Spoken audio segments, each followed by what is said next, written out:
my board colleagues and members of Dr. Golson's staff, colleagues. I'm back.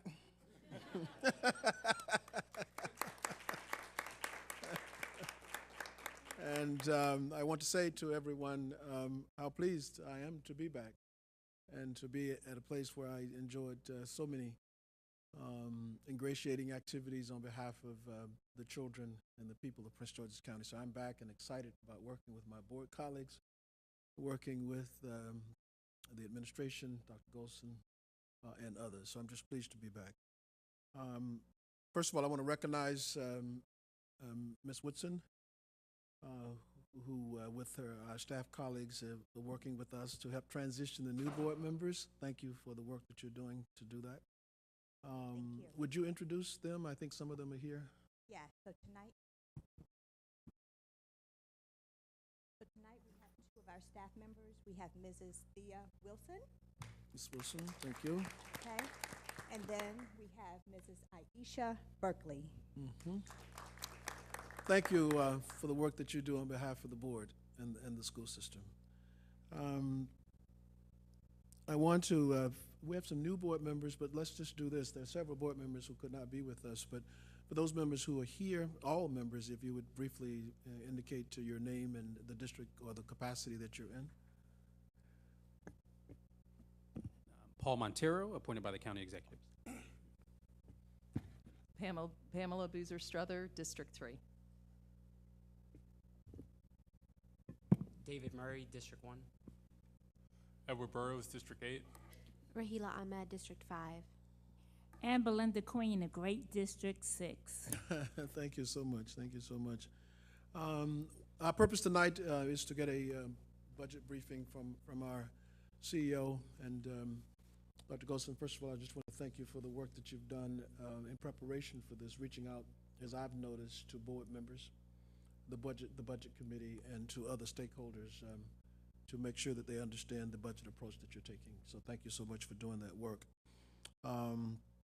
It was good to be with you the other morning, with the governor and our county executive to talk about getting some new schools for our school system and repairing those that need repairing, and making sure that we have the money from the Kerwin Commission. So thank you for your voice in that space. It was very important.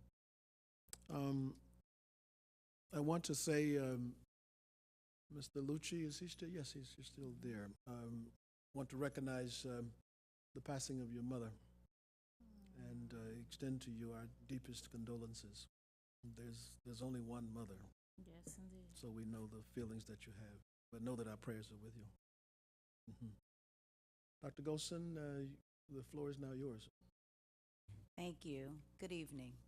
Before I begin, I'd like to introduce our administrative team to our board members.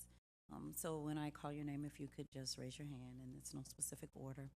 Dr. Gwendolyn Mason, who's our Chief of Special Education Student Services.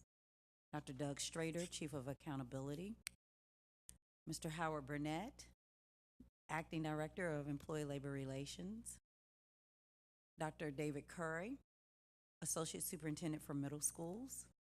Dr. Cassandra Lassiter, Associate Superintendent for Elementary Schools. Dr. Carletta Merrill, Associate Superintendent for High Schools. Dr. Helen Coley, Chief of School Leadership and Support. Dr. Christy Murphy, Chief of Human Resources. Mr. Barry Stanton, Chief of Operations. Dr. Wes Watts, Chief of Information Technology. Dr. Kyra Libby, Chief of Academics. And Mr. Michael Herbertsman, Chief Financial Officer, who we have to give an extra special thank you and clap for tonight. They have worked several weekends and have been working into the late evening to craft and make the revisions that I continue to keep making for tonight. So I cannot say thank you enough to that team. So thank you. Let me begin. Good evening and welcome to the fiscal year 2020 budget presentation. When I was appointed to serve as interim CEO in July, I knew that focusing on priorities that are centered around supporting our children both in and outside of the classroom will be important. As a graduate of Potomac High School, I never imagined that 32 years later, I would be in a position to have an impact on the lives of so many children. My ability to serve over 132,000 students and over 22,000 employees is a reflection of the impact countless educators made on my life. From words of encouragement to care and concern, my teachers shared powerful lessons on the importance of servant leadership and content attainment. As you listen to tonight's presentation, imagine the impact we can have working together to improve student performance and staff morale so that everyone will be Prince George's County Public School proud. The focus of our collective work is grounded in the mission, goals, and priorities of the school system. The mission and goal for Prince George's County Public Schools may appear to be easy. However, collectively, we must embody the words, attributes, and intention behind these simple words. We must truly work every day to provide a great education that empowers all students and contributes to thriving communities. To do that, we must provide outstanding academic achievement for all students. As reflective practitioners, we must be willing to analyze our work and determine if our actions, our decisions, and our priorities truly reflect what we say is our purpose for being here. When we say all students, we have to mean it and not just say it. A zip code cannot define a child's teaching and learning experience. During the November 27th Board of Education meeting, the following areas were identified as key budget priorities. My team and I looked for ways to identify where our priorities aligned with the Board of Education priorities. It's important to note that while all priorities will not be highlighted formally through this presentation, all priorities were assessed and many are addressed. The alignment of Board of Education and administration priorities demonstrates our commitment to focus on what matters most, our students. The 2016-2020 Prince George's County Public Schools Strategic Plan is guided by the 5 focus areas you see here. While our focus areas have not changed, it is clear that we need new measures of accountability and better systems of support to achieve our goals. I identified 5 strategies under each focus area to move our work forward for this school year. I created a monitoring and accountability system that ensures the use of data to make decisions which will ultimately yield increases in student achievement. To retain a high-performing workforce, I created a compensation restoration task force to assess the need for restorative pay and provide a comprehensive assessment of all salaries compared to neighboring school districts. Fair compensation will ensure that we can continue to retain and attract a high-performing workforce. With safe and supportive schools, the focus can remain on teaching and learning. Our continued safety assessments in our 207 schools has allowed us to focus on planning and preparation in the event of emergency. Being proactive instead of reactive is our charge for protecting our children. By launching a series of listening sessions as a way to engage our community has helped to inform the priorities you will see here tonight. Continuing to engage and communicate with our community is a requirement. We must all work together to elevate Prince George's County Public Schools to the premier school system that I know we can be. To address concerns about dwindling school resources, a central office reorganization helped to identify $2.4 million in savings, which was redirected back to schools. Redirecting resources to schools remained our focus through this budget process, which you will see momentarily. So what are the main budget drivers for my fiscal year 2020 proposal? As with any budget, we must first look at student enrollment. The care, education, and preparation of our young people is our most important responsibility. Students must always be our focus, and the components of this fiscal year 2020 budget will reflect that. As I've stated since day one, we have amazing employees. They give of their time, talent, and their resources to make Prince George's County Public Schools better each day. While many choose to focus on the number of teachers we hire each year to fill gaps left due to attrition, I rather acknowledge the 90% of our employees who stay in Prince George's County Public Schools. They do so because they care about our students, they care about their community, and they care about our county. $46 million will help us to keep our commitments to current negotiated agreements and also allows us to set aside funds for new negotiations. For more than a decade, Prince George's County Public School salaries have lagged behind neighboring school districts. This issue was exacerbated during the 2010 economic downturn.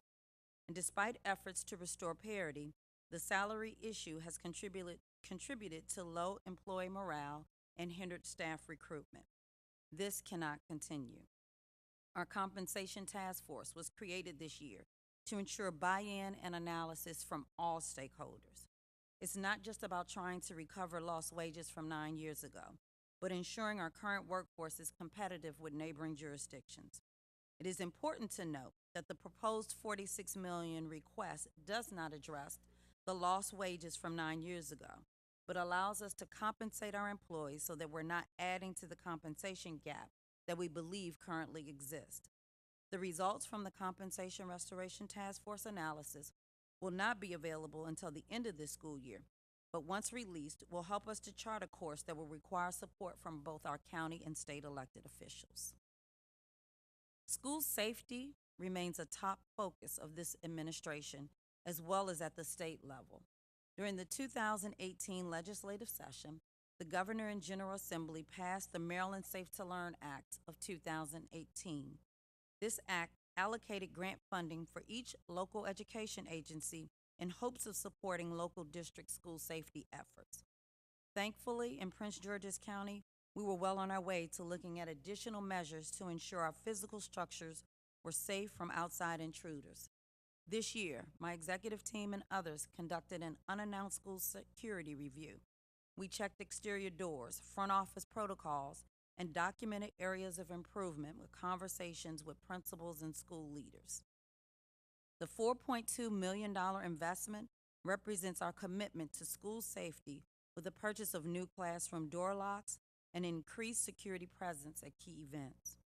The release of state funding this spring will allow us to provide conscious discipline training, which is a research-based, trauma-informed approach for pre-K and K teachers. Social and emotional foundations for early learning coaching is an evidence-based practice for promoting young children's social, emotional competence, as well as addressing and preventing challenging behavior. Our staff will be trained on those strategies.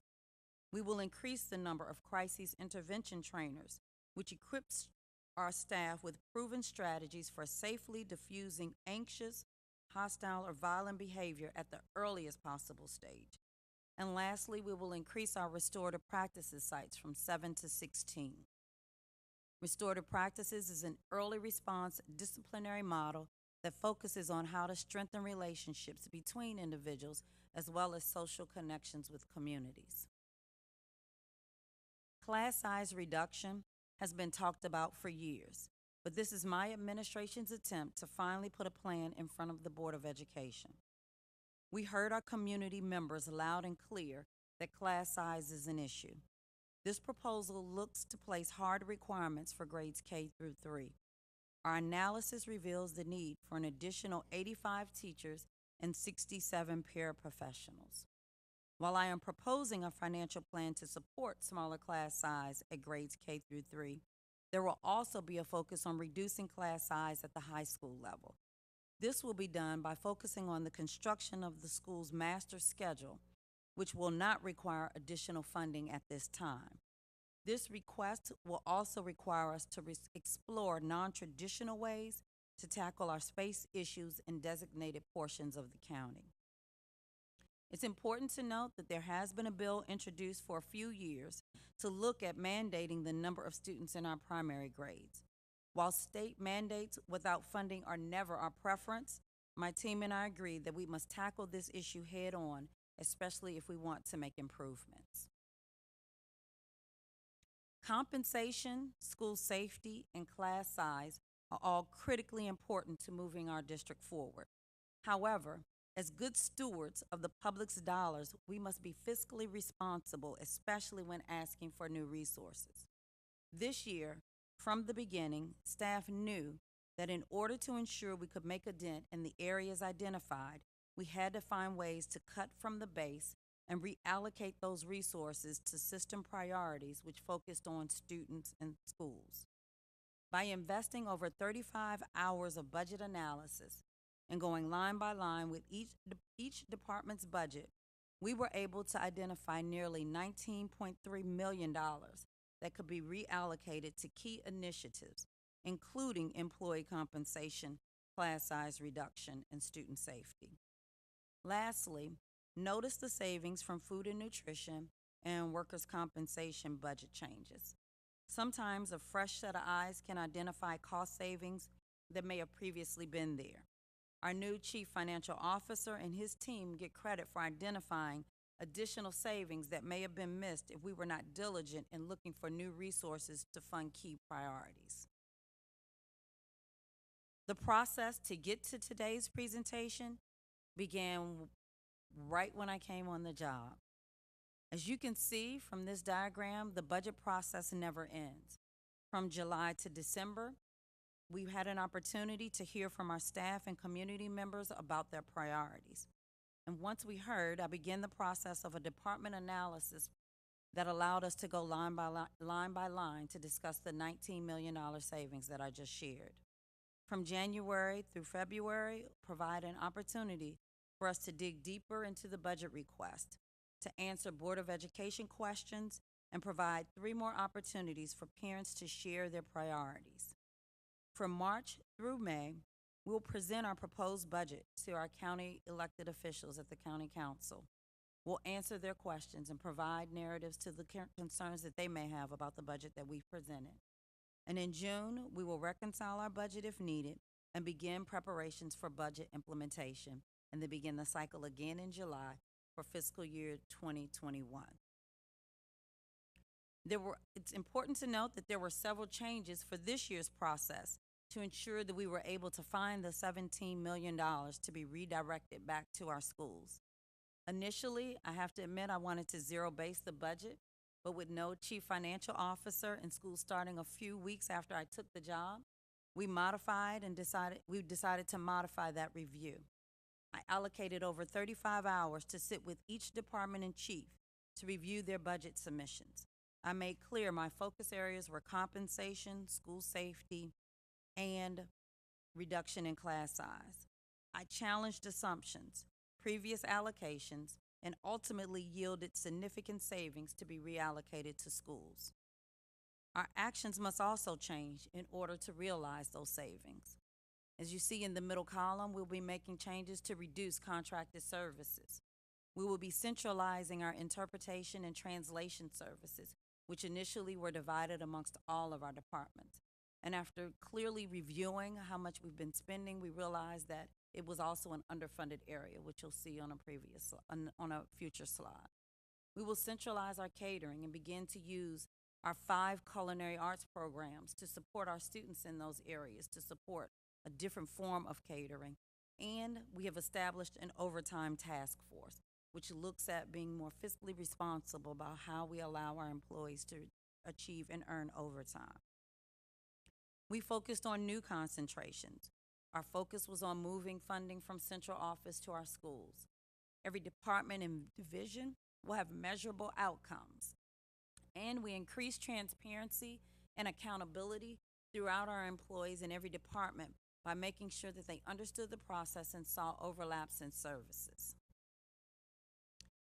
It's important for our community to understand how we're funded from the federal, state, and local governments.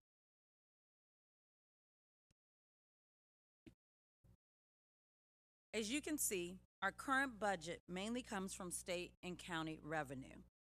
83% of our expenditures are absorbed by employee salaries and benefits.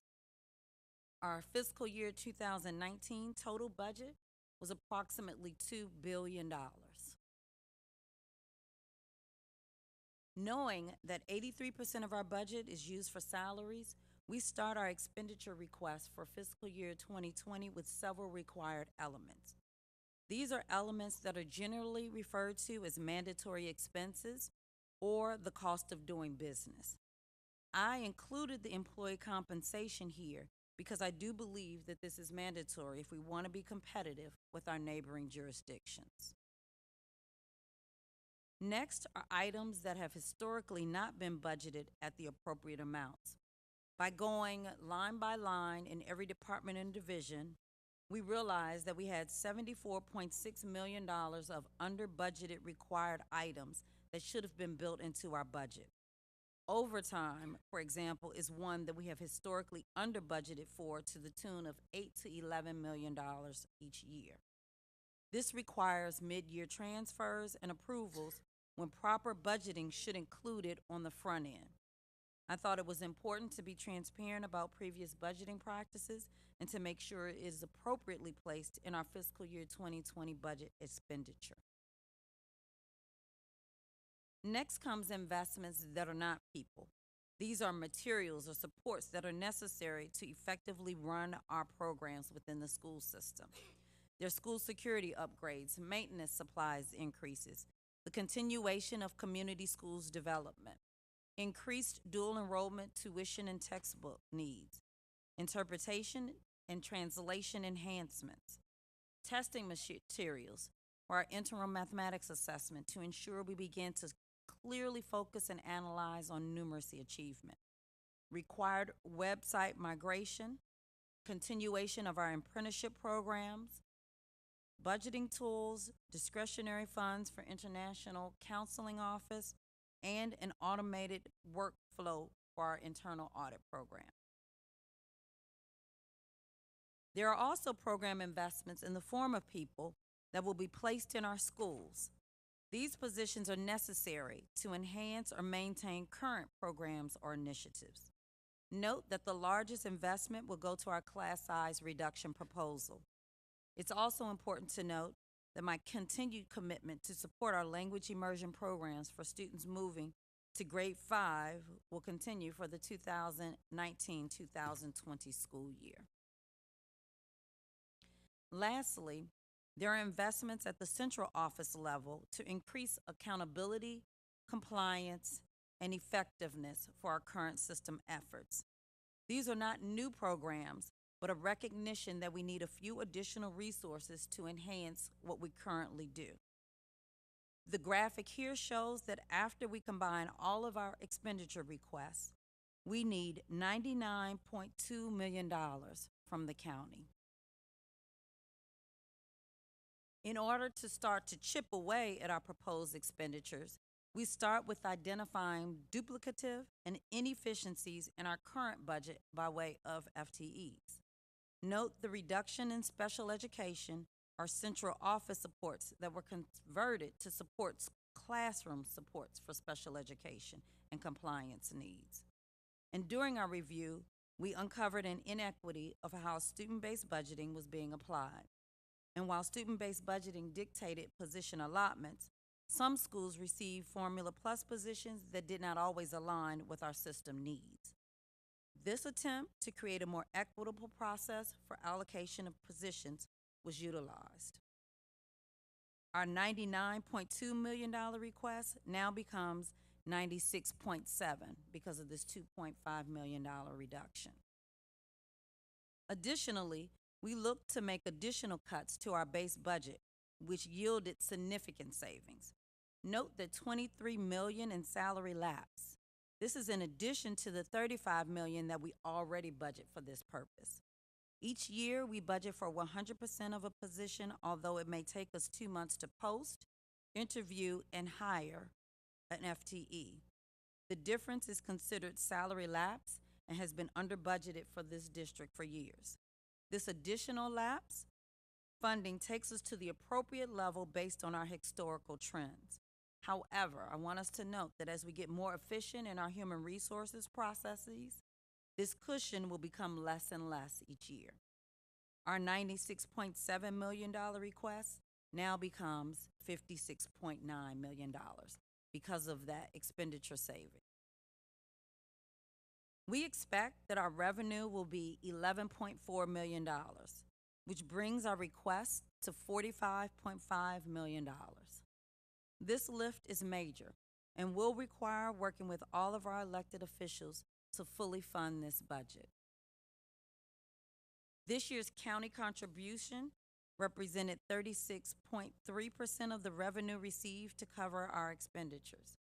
My FY 2020 request to meet expenditures is 2.2% more than what was allocated for this school year.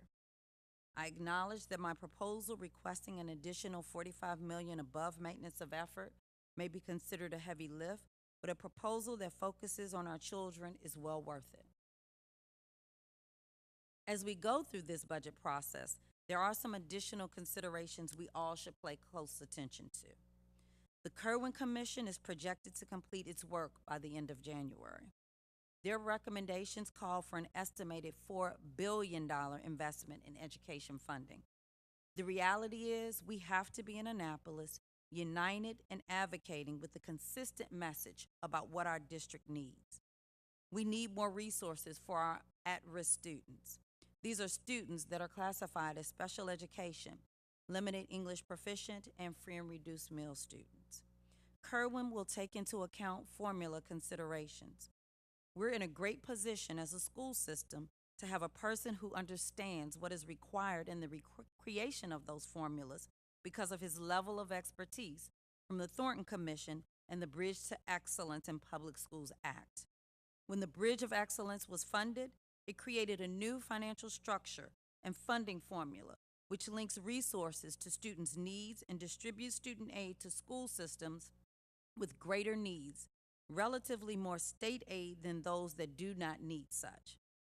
The Bridge to Excellence sets academic performance standards, provides schools and students adequate resources to meet those standards, and then holds schools and school systems accountable for that student performance.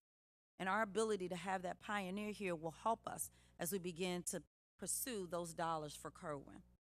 We should also note and pay close attention to the new lockbox for education funding that's going to be distributed. Will it go to fund the initial set of recommendations from Kerwin or serve as a base for formula changes or tweaks?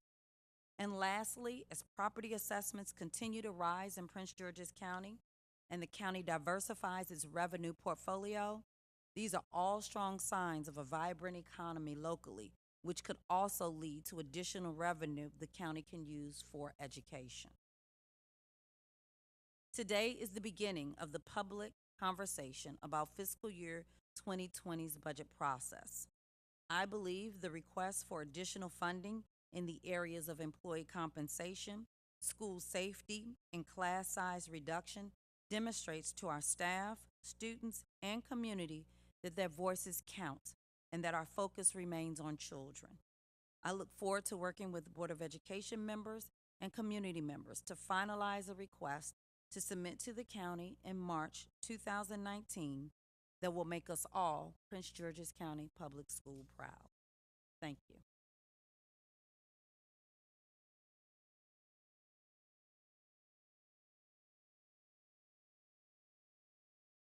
Dr. Golson, for that excellent presentation. I want to, on behalf of the board, thank you for taking into consideration the priorities that came from the board committee and the board itself. I'm sure we did see reflected throughout those priorities. I also want to express our appreciation for the fact that you and your colleagues will remain available to the board members until we actually start the work sessions to get input and concerns, and hope that I'm sure that you all will be very responsive to that. I deeply appreciate it. Colleagues, please. We will. And you have received electronically the budget book in your email. Indeed. Thank you so much. I don't think this session is designed for formal questions or anything, so we thank you for your presentation. And I'm so pleased, I'll say this as a matter of personal privilege, I'm so pleased that you highlighted the importance of the board and the county, this community, accessing its share from the lockbox, which we all fought so hard to get past. And I want to recognize the people's response of Prince George's County, who came out in amazing numbers to support the lockbox. 80% of the people of Maryland did that on behalf of our children. So we need to kind of celebrate each other, right? That was a heavy lift, and it's going to make our job a lot easier. And we'll also need the response of the community to support our legislators as they make the difficult decisions around Kerwin. It's going to be very difficult for them. They have to make tough choices, and we'll have to be there to support them. That'll make our job in May and June and whatever, make our job a lot easier. So with that, thank you all so much. Thank you, colleagues. Mr. Valentine, I think you're arriving late. Was a statement to me or what? We're going to start the meeting like, we're going to start my first meeting like that, you know? You want to comment on that, sir? I apologize. As a good Morehouse man, we were taught that to be early is to be on time is to be late, and to be late is unacceptable. So on behalf of Morehouse men around the world, I apologize. And to everyone else, I'm happy to be here and look forward to a fruitful dialogue on the budget. Thank you so much, sir. Thank you, sir. Thanks, everyone.